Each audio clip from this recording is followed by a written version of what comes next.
So today I'm gonna be talking about the Galaxy Chromebook by Samsung. It's running Chrome OS, of course.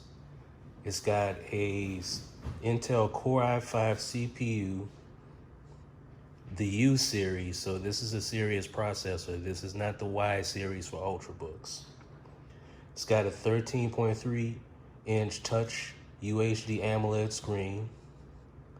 It's got 8 gigabytes of RAM, LPDDR3, unfortunately, not LPDDR4.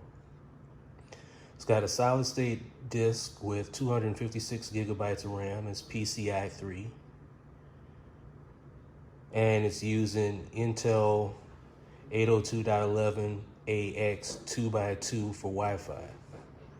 And the color you see here is Mercury Gray. It's not the Fiesta Red that was so notable.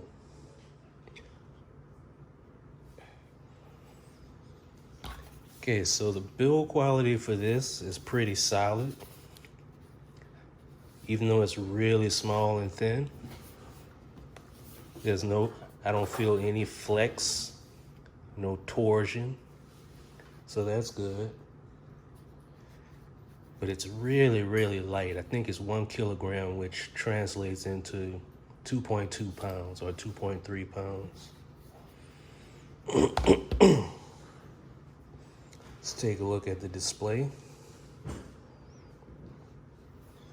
So this is a 13.3-inch 4K AMOLED display. It's really colorful. You can't see it. I don't know why I'm turning this up. Maybe I should have turned it up. You can't really see it, but it's quite colorful and bright.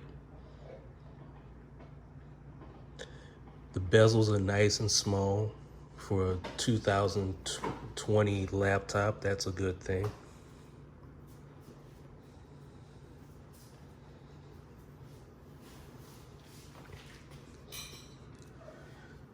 Keyboard is nice and comfortable.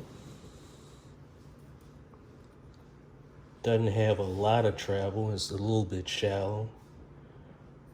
It's not as good as the new MacBook Pro Magic Keyboard with the 1mm travel. I suspect this doesn't have 1mm of travel, but it's still pretty good. Trackpad feels really nice, and I didn't notice any accidental touches when I was typing just now, and I haven't noticed any since I've been using this Chromebook. So that's pretty good. So let's do a quick speed test on this. I kind of like speedometer.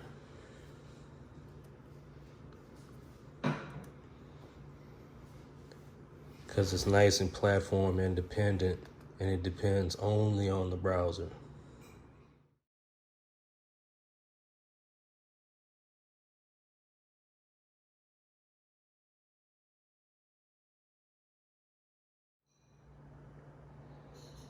Okay, that's more in the neighborhood of what I was expecting, because this does have a Core i5 U series processor in it. I would have expected it to be in the 90 to 100 range. Still a little disappointed, but that's okay. Speaking of the internals, the battery life on this on this Chromebook is pretty disappointing. If you look down here and look at the estimated time left, it's at a 93% charge, and it's saying that 2 hours and 57 minutes are left. That's with the brightness all the way up, but trust me, I've had the brightness on midway, and it gives me the same number. Well, there's two problems. First, after running the machine today, because I worked in it almost all day today,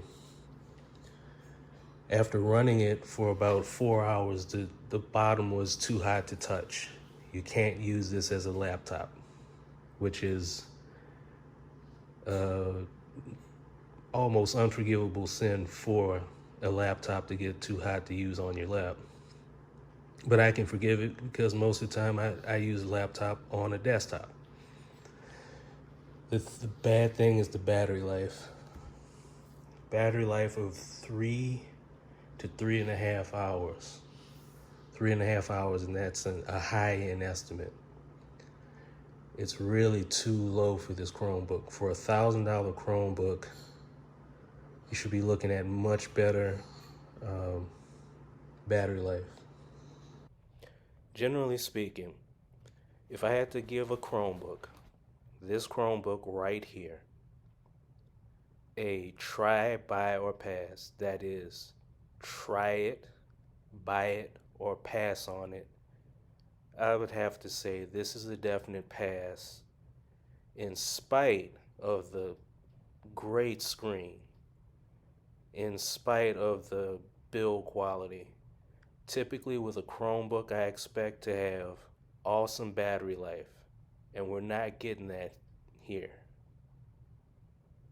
We're getting 3.5 hours battery life. That is unacceptable. And that 3.5 hour figure is on the outside. Really, from this Chromebook, by its own estimate, you will only get 3 hours of battery life, typically.